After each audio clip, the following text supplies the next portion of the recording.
And the way that it is broken out is well known to me as, if I may borrow this here. All right. So you have your current assets.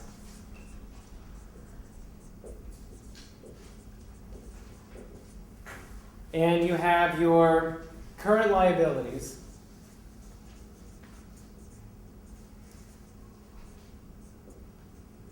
I'm going to say other assets too, for long term.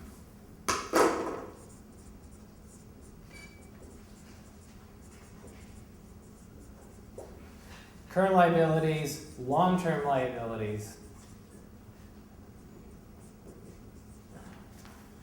and then shareholders' equity. Shareholders' equity. All right, and then you have your total of all these. Okay? And then this is running out on me. This right here needs to be equal. All of your assets need to be equal to all of your liabilities in the balance sheet. And so the balance sheet, let me help to understand this. Does everybody have visibility onto this page right here? Your balance sheet is a very, very important financial statement for your business.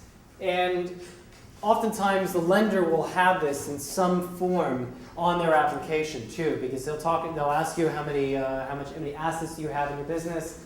They'll ask you about your personal financial situation as well, but then they'll also ask about your debts. How many debts do you have in the form of credit cards, in the form of loans, in the form of mortgage, right? So they're running through this whole thing to try to find out how liquid you are, which means basically, can you cover all of your expenses in the short term, 1 year, right? Or how solvent you are. In the long term, are you going to be able to pay all your bills? That's everything a year or more. But that's how the balance sheet works. Short-term assets, short-term liabilities. Oh, I forgot to write that too.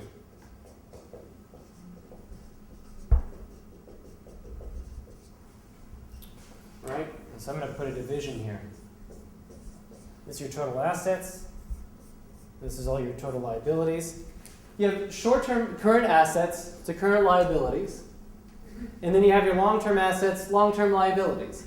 The balance sheet moves in a way of liquidity. So your current assets is your cash, it's your inventory, it's your good old account receivables, right? So that's your cash, right? How much money you have in the bank. And then everything else, for your other long-term assets are the things that you really can't convert into cash immediately. That might take more time, like some of your big, heavy equipment or land or buildings, right? I don't know if we can sell buildings in a year at this point in time. But the thing is that, what this is helping you to do is to say, you know what, as a business owner, I need to know, do I have a clock ticking on me right now? Is the lender going to look at this and say, you know what, I can't meet my obligations in a year. You know why? Because all my money is out there on the street. Yeah, I've made the sales. It's great. I can talk a talk. I can kind of walk the walk, but I'm not really, because I'm really not collecting. That's one of the first things that the balance sheet tells you. This is what a manager-owner needs to know about the business is, are you collecting? In other words, when you look at your current assets, how much is in cash compared to how much is in your account receivable? Are you just amazingly rich within the account receivable and have very little cash to speak of, right? That's the situation you want to avoid, because what happens to account receivables after a while is that they become like fresh fish. Fresh fish that's old stinks, right? So you want to make sure that you engage in the high contact sport of being involved in collections in your business. It will break some of the most talented, best entrepreneurs out there, is the account receivables. And that doesn't happen with like net 30, you're waiting. Net 60, I'll give them a little more time. Then you quickly call up the phone and say, I need my money. No, what you have to do is you have to send them the invoice and say, you know what, if you pay within 10 days, I'll give you a 1% discount, or 2% discount, 5% discount, right? If you pay in 30 days, you pay the regular price. You pay over 30 days, there's a penalty, and that's when we get on this process, and here's how this process works. Now you know, right? 30 days, you give them a call, you send them a letter. You go visit them, right? You never let go of that. You don't kind of wait, silence, silence, silence. Got to pay my rent! No, it's got to work from the beginning. Okay? So I'm trying to make the financial statements exciting. All right, so that's your account receivables, and that is up in the current assets. The other thing that we're watching here is the company pay its bills. For short-term liabilities, we have account payables, right? That's that other thing. That's the people who are bothering us every day, right? Or the ones who are calling us saying that they got to pay their rent. So account payables is in your short-term liabilities. That means how much do you owe to all of your vendors? And do they give you good terms? Are you meeting those terms? If you're not, that might be in your Dun & Bradstreet report. You might have other things going on. That doesn't bode well. But are you able to pay your bills?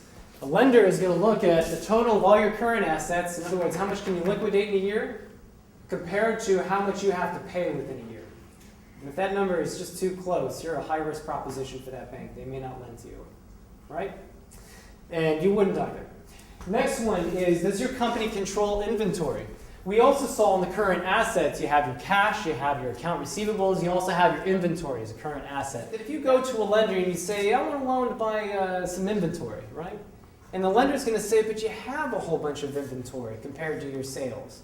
In other words, you're sitting on this stuff. You can't move this stuff. It shows that you don't really know how to turn over the inventory that you're getting in your business. So this form shows you, this financial statement shows you, are you selling what you're buying? Can you really turn that stuff around and get it out there? The other thing too is, are you too lean? Do you keep it too close? Because having no inventory can also be a bad problem, right? Who knows how we behave when we don't get a roast beef sandwich? And the next one is, are the officers committed to the company? I wrote SH equity, shareholders' equity. Owners invest, owners lend to the business. And in that part, you can see how much skin the owners have in the game. And so banks really favor that very well. It means that you're on board. You're invested in this. You want this business to succeed. And so looking at this balance sheet, you can find out, is this a company that wants us to become the 100% shareholder of this business? Or are we actually helping them do what they want to do? And do they have something to lose? And that's what shareholders' equity does. The other part of shareholders' equity is this last part.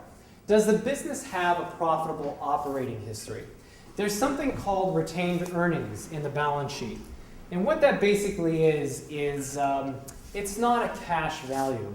It's just the number that gets calculated through all of this stuff. But what that number is, it's actually the sum of the net income plus the dividends you've paid out over time. If that number is really small, and you've been in business for 10 years, and that number is small compared to your recent annual sales, it shows that that business has had a lot of trouble making money because there's not a lot there in that pot of retained earnings. And so you can see that if it's really big, that they've had a very successful operating history, it's really calculated well over time, that they've just been able to put a lot there into the retained earnings. And it's too much to go into the calculation of this too. But it's basically all of your net income, net loss, every single year from your income statement, plus the dividends that you have paid out every year, plus or minus, the dividends that you have paid out every year, and it comes to a total. This sheet, as I had mentioned, is the one that kind of lives forever. The income statement, you're done for that period, you close the books, you're finished. Don't have to look at 2008 again. I'm so sick of that year, I'm going to start 2009. This is the one that actually hangs out, and this holds on to your history and the information for you. So as managers and owners, these are the questions that you want to be able to ask of your balance sheet.